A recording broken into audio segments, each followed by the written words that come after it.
Hey guys, welcome to the Leadership in the Dealership podcast, where we strive to share the latest and greatest trends shaping automotive with today's thought leaders. I'm your host, Danielle Mills Walden. I'm super excited to be here today with Fred Lennartz, the subprime hero, and Lou Ramirez, the car guy from the Car Guy Coffee podcast. Guys, welcome to the show. Hello, and thank you for having us. So blessed to be here, Danielle. Anything that you're a part of, we want to be part of too. So this is going to be a lot of fun today. Oh yeah, let's go. So much fun. Let's go. Well, to keep the spirit alive, and since, I had the opportunity to be on y'all's show, I'm so happy to have you guys on this show. So with an ode to the five-liner, I'd love to ask you guys this question. What is your why, and what gets you excited every day about being in this industry? Starting with you, Fred. Wow. Well, that's a great question to ask. We ask that question all the time. So it's definitely different to be on the other side of the table, but definitely honored to answer that question. The why is a big part of why we do everything in life. There's so many levels to my why, but if you really get into the deepest core of my why, it's legacy. It's leaving something here that can be remembered for many, many years through my next generation of family, friends, and everyone around us, this industry. I wanted to be remembered that what Lou and I did was something special. What Lou and I did was to highlight what's happening in this industry. But what Lou and I did mostly really was to just be an example of what God's like, as close as possible as that. And I think that's the biggest why we have, is to be as close to God and God-like as possible. I love that. Lou, how about you? Is it the same for you or anything different for you? Oh, it is so similar. Inside of that, like Fred said, legacy is so imperative to everything it is that we do and how we live. I know that I am created by a great creator, and inside of that, there's a light inside of me, and that light is designed to light up others. And as I ignite my light at its full brightness, the hope and the prayer is that it could help to set others on fire for their purpose. So my why would ultimately be to ignite the purpose in others, whether it's my children, my spouse, my colleagues, or all those that we get to pour into, or maybe just hear a podcast or two. The light is why we do what it is what we do. Oh, I love that. I love that. It's so purpose driven. It gets me fired up. Good. Yeah, it's great. Like, it's just like the energy is there. I'm really curious about your perspective on this because, you guys talk about solutionaries and how we're impacting and leadership. And I want to hear from the two of you, like, what does it mean to be a certified solutionary? Like, break it down for our audience. Like, what is that? And what does it mean to each of you? Well, a certified solutionary is one that knows the way, shows the way, and goes the way. The core values of a solutionary: we operate by love, by faith, with honor, adaptability, and consistency. We like to promote each solutionary that comes into understanding what a solutionary is, to understand that you are a worst case scenario. That if there is a problem, it finds its way to your doorstep, then it's designed for you to solve it. And at heart, as a solutionary, it is, of course, the combination of solution and revolutionary combined inside of one word, because there is something new that we are trying to do. There is something new that we are trying to raise up. And at the core of that, it is to be the ones that bring solutions rather than percolate problems, right? Brewing solutions rather than percolating problems. That's exactly right. I really can't add much more to that. That's as simple as it is. There's no definition really to solutionary, and we're bringing not yet, but we're bringing definition to it. Not just Lou and I, all the solutionaries across this country that we've teamed up with over the last handful of years, and we're seeing it. This is a mindset. This is a culture, right? This isn't just a person. This is the way it should be. We should always be honest with people. We should always be working with people. We shouldn't just expect them to do things. We should show them how to do things and then go with them to do these things. A lot of times as leaders, and I love that this show's called Leadership in the Dealership, because as leaders, a lot of the time, we tend to just let people do, and we hope that they're going to do it right. We never really show them. We never really give them the expectation. We expect them to be just like us. when that's not the case most of the time. And there's nothing wrong with that. If they were just like us, how boring would the world be? Just be like robotic, right? So Yeah. we want different perspectives. We want all that. But at the same time, if you're a leader, you have to really have this solutionary culture inside your stores, inside your business, inside your life. It works at home with our spouses, our children. It works at the dealerships. It works at any business that we're part of that we get to work with. So we're super blessed to be solutionaries and bringing definition to it right now. I love that because, in this industry, there's so many obstacles and things that everybody is facing, and you have to have the right mindset in order to overcome those things. That's right. And I love that you guys really stress that people, processes, and technology, like those three pillars are so important to be successful. And I'm really curious, can you maybe tell us about a time that you worked with a dealer who didn't understand that all three of those things are necessary to be a success, and like maybe how you kind of helped turn things around for them, because it does take all three to be successful. Starting with you, Fred, maybe. Well, I can kick that off, but I think Lou and I will have a lot of similar examples. So I'm gonna just bring up one, and it was actually not even as we were out here in market right now, certified solutionaries. It was the pre-certified solutionary days when we were with the dealer for the people here in Hardin County, Kentucky, and Meade County also. We were doing some really big things. It was a one-way show. It was paper leads. It was all that stuff, and then things changed. We started to hand our soldiers real laser guided missiles instead of bows and arrows, right? We started helping them be able to get to the new technology and utilize it. There was still a growth spurt we need to go through. There was still a lot more out there. And as we've been out as certified solutionaries now, we see there's so many tools. So, I would say that the very first dealer that Lou and I really I shouldn't say the first, the last dealer that Lou and I worked with, when we were there, we really turned that store into something completely different. Lou is a marketing genius. I'm so blessed to have him as my business partner, as my brother, as my friend. He does a lot of amazing things. And when he was with us at that store, he was a big part of the marketing team. And I was blessed to be part of some of the commercials. It was fun.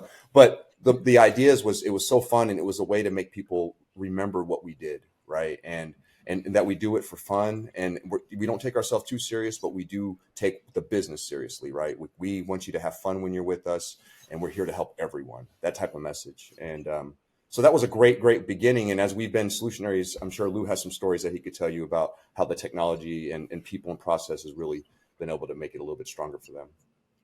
Yeah, Lou, how about you?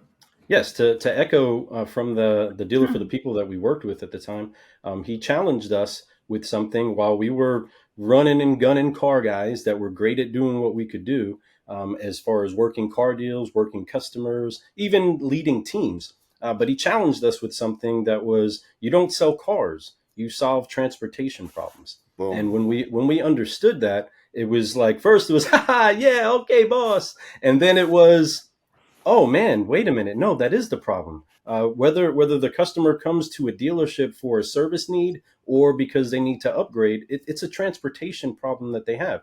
Now, some people's transportation problems are more urgent than others. They're in a must-have situation, and others are in a privileged situation where they get to pick of the litter and they do it as they please. Inside of that, either way, as a professional, we recognize that we solve a problem for a customer. The customer doesn't necessarily need the object as much as they need the problem solved. And once we started to recognize that, and we started to implement that into our way of doing business, and then jumping into the market to help other dealers, we then started to speak heavily about tying together training, tactics, and tools, because inside of that, the training was an area where many dealers didn't recognize that they really needed it. And inside of that, it's because many people depend off of their previous victories. Most dealerships operate on a month-to-month basis. And inside of that, it's often hard for them to make the adjustment to recognize, how do we prioritize time for training? How do we prioritize the training we need for the tools that we have? Because we have car deals to do, right? We have to work our car deals. And inside of that, when we started to recognize that if we don't prioritize the time that we have for training, there's never going to be an improvement, and we're always going to be reactionary. We can point out dealers that we work with now where we've watched a light bulb come off. Inside of that, we wouldn't want to embarrass any dealers to think that they weren't already pre-thinking of what it took to get to the situation where we came into the door, because we, in the most part, we're recognized as people that can help them take it to that level. What we often understood is that the biggest issue was always tied up inside of language inside of the store, how we spoke about ourselves, how we spoke to each other, and how we spoke about our customers. And where That's we right. came in to bring something completely different to the market is we wanted to make sure that we had managers, we had sales pros, we had everybody all inside of our training program that were okay with being trained and letting a customer hear what they were being trained, because there's no veil behind what it is that we're trying to teach them to be able to help take care of a customer and their goals, not necessarily our goals as a store. Wow. I bet you that's such a big shift when you're, training stores on that, like leading more so from that customer experience and how they're going to experience the whole way around versus what is the store trying to achieve.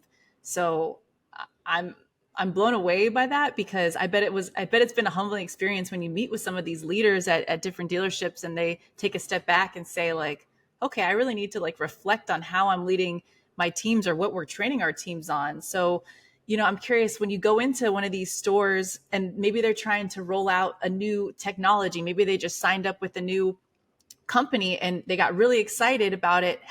How do you help them ensure that it's a success, or how do you get them to buy in or get the teams to buy into that rollout? It's a great question, and it starts with love. It's called accountability, and it starts from day one. When we meet with the teams, we meet with the leaders. We always meet with the leaders first. We want to make sure that they understand what the expectations are of them, right? It's very big. If without them being part of the accountability too, it doesn't work. We talk about a fish. We've heard all this quotes. Fish rots from the head down, and it's one of the most truest statements that you'll hear in any business, anywhere, any family, any organization. That if the top is rotten, it will fall apart, and it just will get rotten. Everything does. So we need to make sure that that's right. When we team up with somebody, the biggest thing that we ask, especially as of recently, is to make sure that they understand what we expect of them before we sign anything. Like, because if they can't agree to that, then there's no point of us working together. We're just going to waste a lot of time, right? And because when we're not there, which is 90% of the month, we're not at the dealership, right? So for that part of the time, they need to be there making sure that the stuff that we're teaching is being implemented, at least accounted for, right? And we have strategic numbers that we sit down with the teams and we really go through and just try to figure out where they're at. We always try to make sure that, like a GPS, they know where they're at now, because a lot of people want to go somewhere, but they have no idea where they're at right now. So it's so hard for them to find that path, right? The right directions. They may get there, but they may go the long way. They may go through the wilderness and get lost, and bears are trying to attack them, right? So my point is that when you know where you're at, you can figure out how to get to where you're going, and that's the only way, actually. So it's a key part of all of it, is to make sure that we sit down and hold them accountable, from top down to bottom. And us accountable too. Trust us. I mean, that's why I have a business partner, because it holds me accountable, no different than I know it holds Lou accountable. We love each other and we push each other just like a team should. To add to that, it would hinge back to the original question, would be the why. Why did we get this tool? Why are we doing what we're doing with the tool? Why are we adjusting? Why do we need to adjust? When we start to establish all of these things and lay it out there, and of course, there has to be a strategic way to lay it out there, because in the car business, just about everybody knows everything, right? Everybody's a know-it-all. So with that, there has to be an understanding and a gripping to one simple fact, that the biggest room in the world is the room for improvement. And that if they can see that, yes, there is a need to change, and we brought in this tool, whether it was the leader's decision or it was the owner's decision, whatever the reason was, is to understand why this tool was brought in, and then to understand why it helps us and why we need to engage with it. But often a lot of these things are not going to be gripped on until they become habit. So in that, it's something that has to become a push forward of a march that keeps the cadence of the stores or the teams knowing this is why we're doing what we're doing. So we will all lead in this march in order to get where we all agree we want to go. But if we don't, as we like to say, be the beam, we won't navigate there. We won't, if you don't believe in it, if you don't engage with it, if you don't adjust in it, then you cannot navigate to where it is that you want to go. And in that, we want to encourage everybody to be the beam, because it is so important that your team does understand why we're doing this. Otherwise, it will be done half-heartedly. And in any case scenario, when we are trying to lead people, you can't get them motivated by your why. You have to understand their why in order to synchronize those two whys together. It's two different instruments that have to come together to play the same song, but we have to know what the song is even about in order to be able to play together, if that makes sense. And we'll go metaphor crazy over here. Oh, And I he know. I love will. it. You're He dropping will. I gems. love it. He did. I love Woo. it too.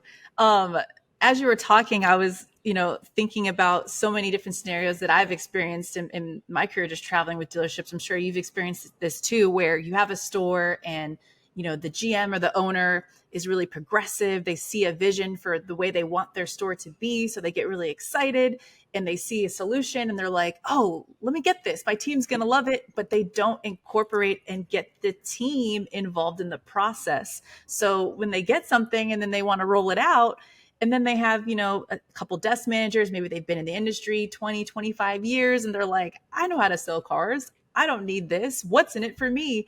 And so much of what I'm sure you guys have to do is get everybody on the same page and understand like how it's going to benefit them. So I'm curious if that scenario kind of like rings true to some of the stuff that you guys have been dealing with out in the field. Oh man, absolutely. It's so all the time. It is. The beautiful part is, I think, and I know that at the core of everyone, they want to do good. They want to do the right thing. They want to make sure that people are being treated correctly. People are, coming there and having an experience like it's their house, their home, their family, right? But they also want to make profit. They also got to turn metal. They also have to, report to these. They also, there's a lot of pressure on them. So not necessarily the leaders, sometimes it's the people they put in place that they're not holding accountable, right? The people that just kind of wing it, they're doing things that make their business look wrong. Those things can happen. So the why is so important, and echoing the why almost weekly, daily, and knowing, like Lou said it so well, it's not just the why, but knowing your team's whys. As a leader, you should know each one of their motivations, why they're there every single day. They're not there just to move metal. They have families, they have kids, they have goals. They may want to be a movie star. They're just collecting money to be able to move one day. Who knows what they want to do? But either way, I'm happy to have them if they're motivated people. Somebody who's super motivated and has goals, I will hire in a heartbeat, even if their goal is not to be in this industry forever, because I didn't have goals to be in this industry forever. I'm sure Lou didn't either, right? And look at us, 20 plus years now. I'm just saying, like, it's just one of those things that happen, and this blessing of automotive is something that we want to keep going. And the why is where it all starts. It does. You have to know the team why we're here every day for this mission. But I also want to know, sir, why are you here? I want to make sure that you're getting your tea in your cup filled up with tea or coffee or whatever you want to drink, right? Coffee, I should say. But but you should get what you want. You need to fill that cup up for them. As leaders, our cup should be overflowing. That's what leaders are. We're overflowing with water, and out of our cup. We should be pouring into other people's cups, letting their cups get full so that one day they could start pouring into others.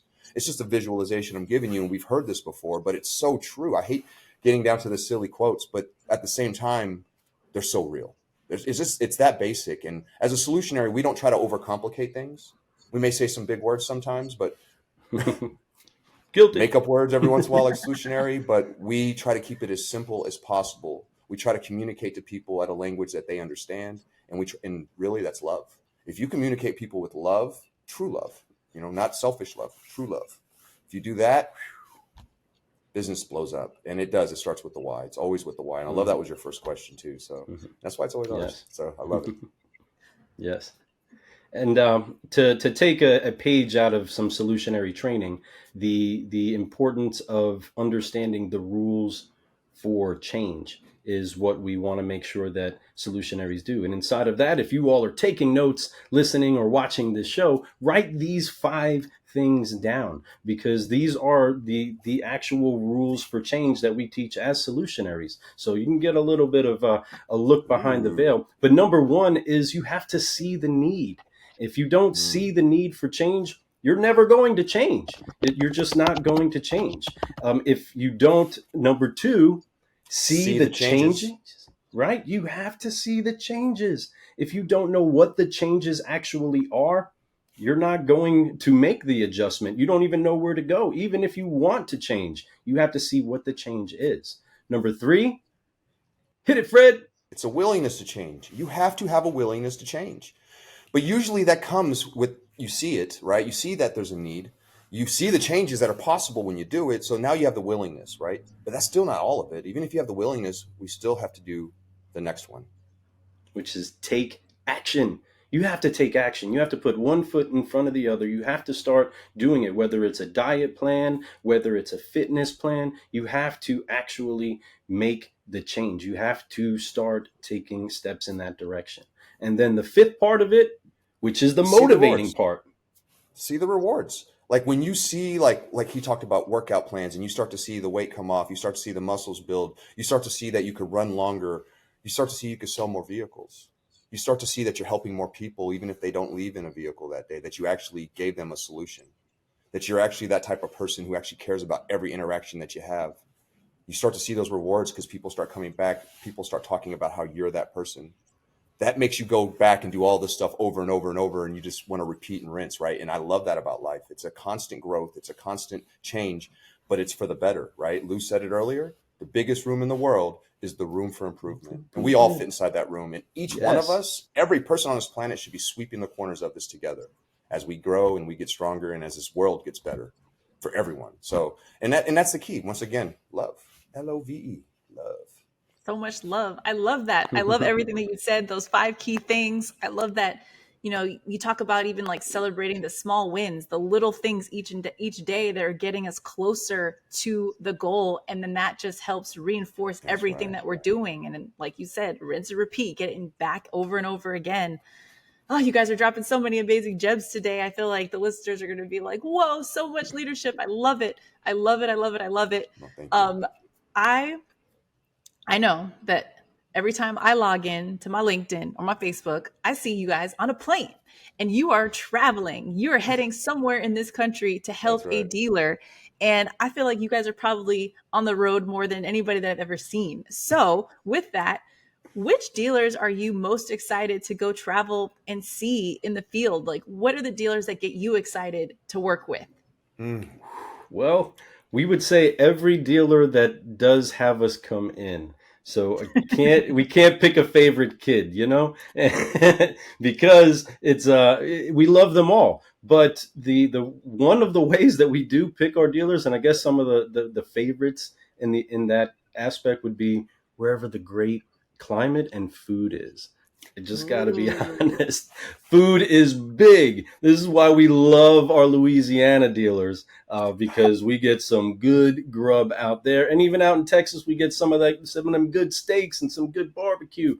But we love the dealers that just want us to come be us, that don't necessarily want to change who it is that we are, but they're willing to change who it is that they are, or to adjust how it is that they approach things. Because let's be real, the industry for a long time has had similar tools, similar mindsets, similar trainers, similar thought patterns, and all of it has gone to not really change much of how it is that the customers think of automotive. And inside of our mission to even begin Car Guy Coffee, the concept was to make sure that people understood, man, just how good it is to be in the auto industry, that this is a reputable and an honorable profession to be in, that our kids can be proud of us, that our families can be proud of us, and we don't have to apologize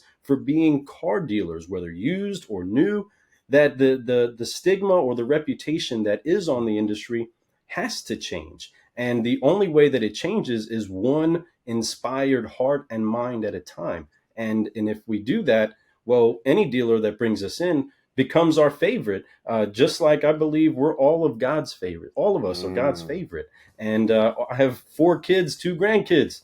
They're all my favorite. And I want them all to know that. That's a great answer, Lou. I love that. Not only is it true, but it's politically correct. So I love that, Lou. Great job. That works. Boom, right? But he's so right. We absolutely, and if you talk to any of our dealers, they know how much we love them. Even if the the contract ends and we move forward, we're still best friends with a lot of the owners, right? Like we still hang Yes. out with them. Like at any DA, we'll be going out, hanging out, having a meal with them. I'm sure breaking bread because we fall in love with these people. The people that we work with. Lou's right. We almost kind of get to pick them out these days. It's been fun. Like we find people, we see a culture that's looking for a little bit of a shift. We just kind of, show them what we're doing. And we've been blessed where a lot of people just call us that we already kind of want to work with. And next thing you know, we're working with them. I always believe that's God's hand in there. We've heard the term before, faith without good works is dead. And I believe Lou and I are doing a lot of good work out there. And I believe all the faith that we have in things that are going to be possible are coming true because we do put that work in. Some are going to happen today. Some are going to happen years from now. Whatever our faith is that we have, I believe in that so wholeheartedly. So the teams that we team up with is destined to happen, whether they were long-lasting relationships or short-lasting relationships. We were supposed to be part of that family at one point, right? And we want to just keep spreading that. So my favorite dealers out there to work with are ones that are ready to grow, like ones that know that there's something that needs to happen. And they just know that their hands are tied. They're busy. General managers, they have jobs to do, right? Sales managers, they're no longer just, the floor guy. They're working the desk now. They're looking at credit. They're pulling credit in most cases. You're starting to see a shift. That's a lot of things that they have to take care of. Then they have to onboard new people, hire new people. I mean, it's a lot of work, So what we get to do is come in and show them how to make it easier on them, right? So much simpler, or we can take over some of that. We're kind of like fractional GMs is how I look at it when we come inside. Yeah. We really are there to help be part of the team, not take away from anybody, but to enhance everyone. And we're very blessed to do so. So dealers, if you're out there looking for somebody that loves you and that's going to take care of you and actually be honest with you, let's call Lou and I. 321 Fred Lou. You know the deal. Yeah, I love that.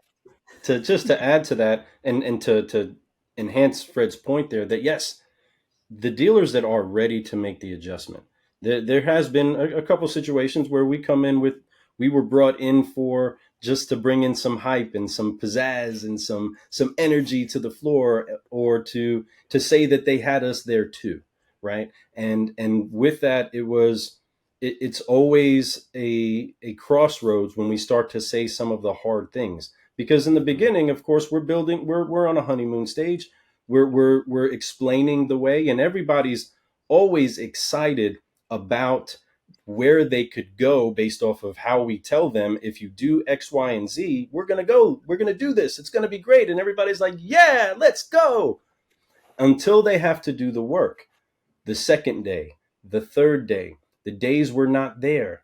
When that starts to happen and we start to recognize, well, you're not doing it. And we're showing you, we're literally showing you, we're helping you, and we're going that way with you.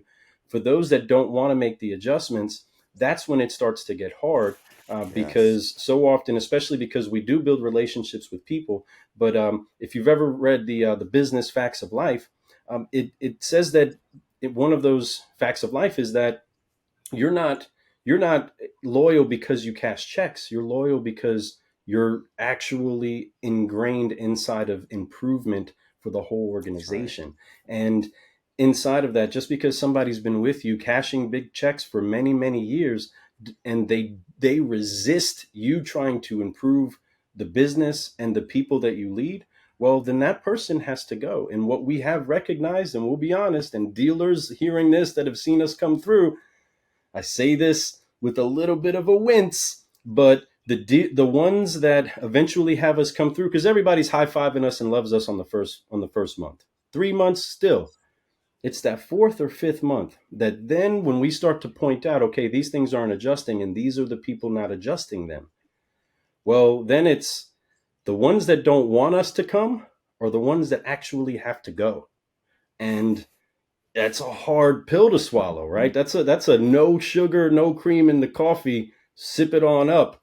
But it's the truth. And with that, it becomes somewhat of a challenge to keep encouraging past the point of, hey, you know what to do, and now you're just not doing it. So we don't know what else to do for you now, because you're not growing only because you're not heeding to the advice that you're paying us to give you. That's powerful. I think a lot of it ties back to once they start getting a little bit uncomfortable, are they going to lean into that feeling of being uncomfortable and understand that that's going to push them to grow and to be better? Or they're going to use that as an opportunity to say, oh, I don't like the way that feels, and shy away from it. And I know you guys deal with that a lot. And Yeah. being the type of leaders you are, you push people through feeling uncomfortable because there is so much growth on the other side of that. And speaking of challenges that dealerships are facing, I kind of want to take it even broader. Let's look at the automotive industry as a whole.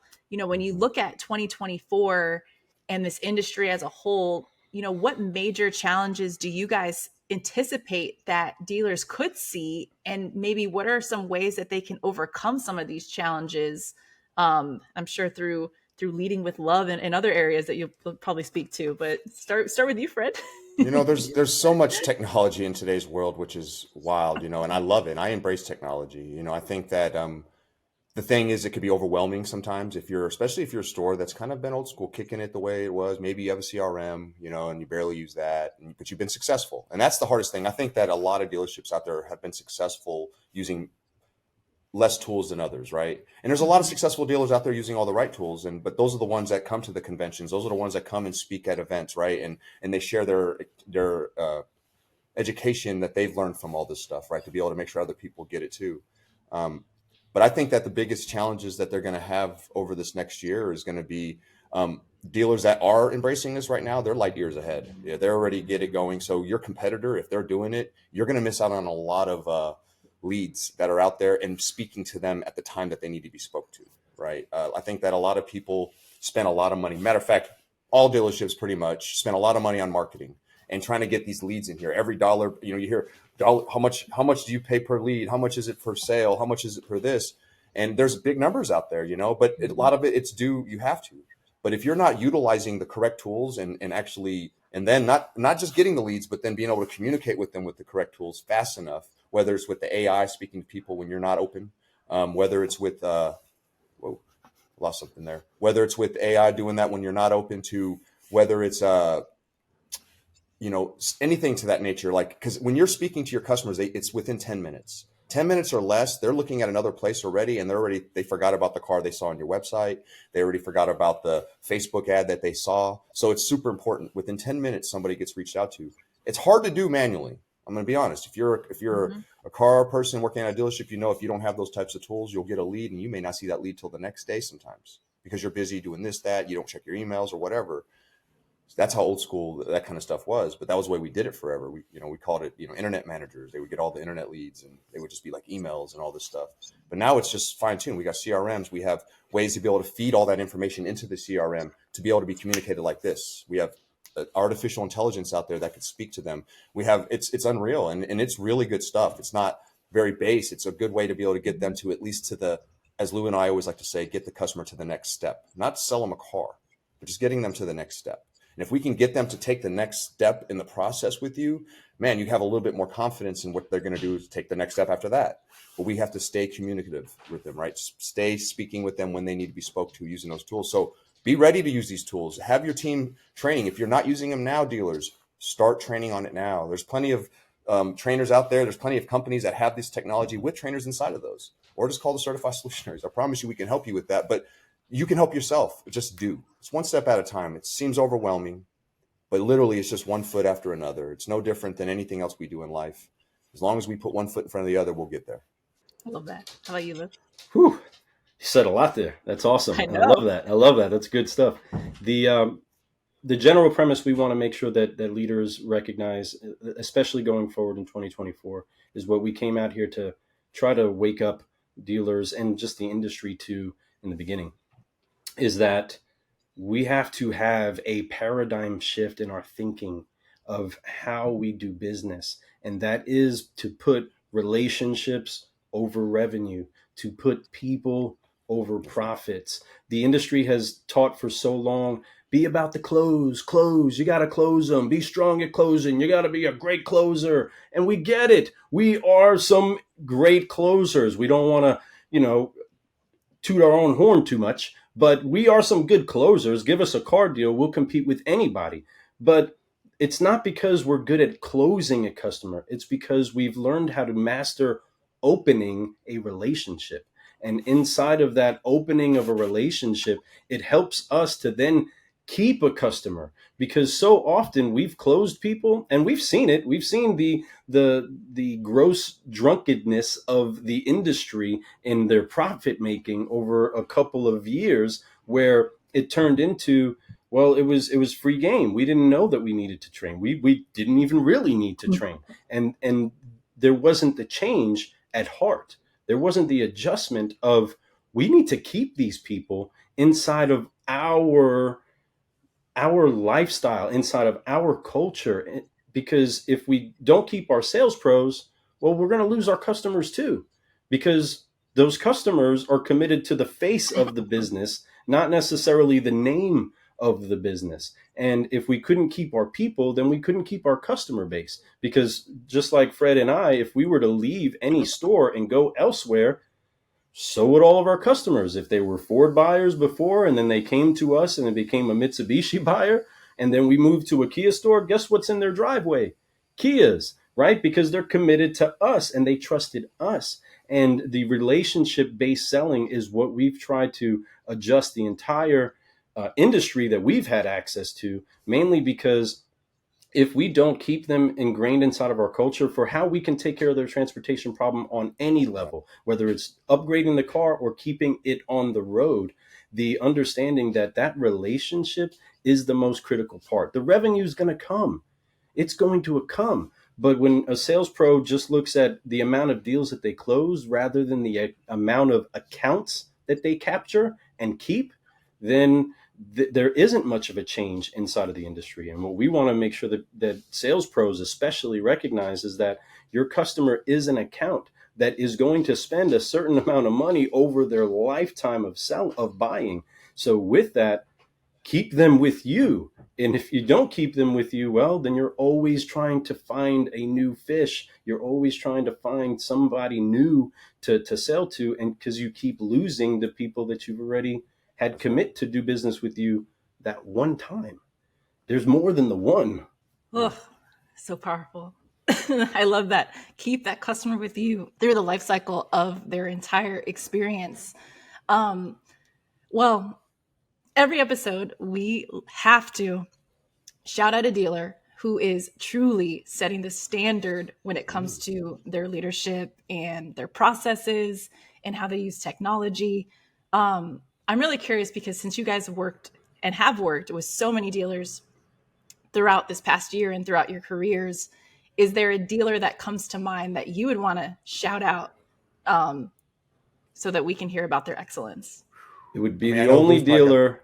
Yeah, it'd be the only dealer that could add to our forgive, focus, fly mantra.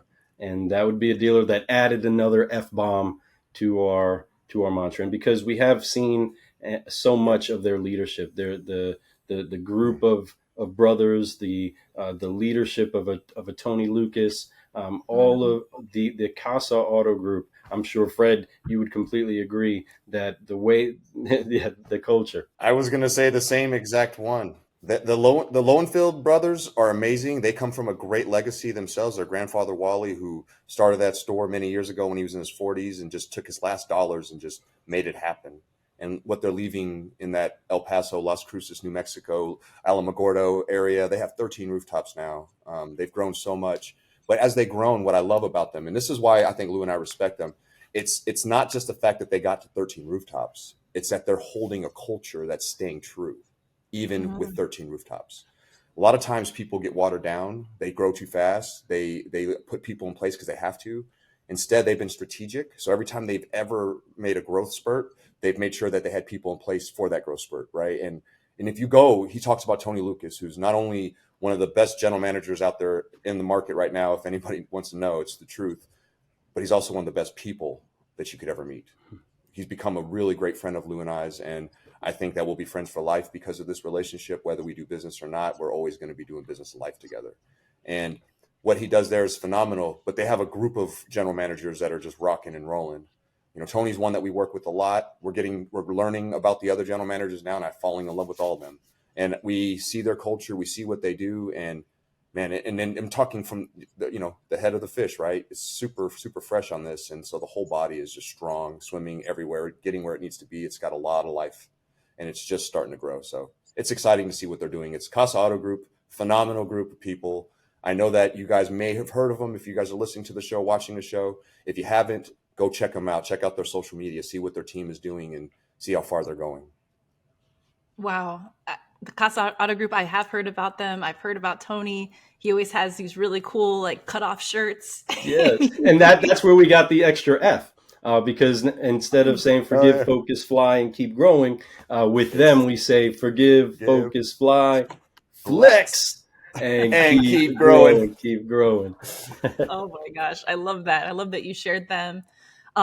In closing, to kind of close things out, I'm curious for the two of you, what is your bold prediction for 2024 to kind of end us out? Maybe start with you, Lou. Wow.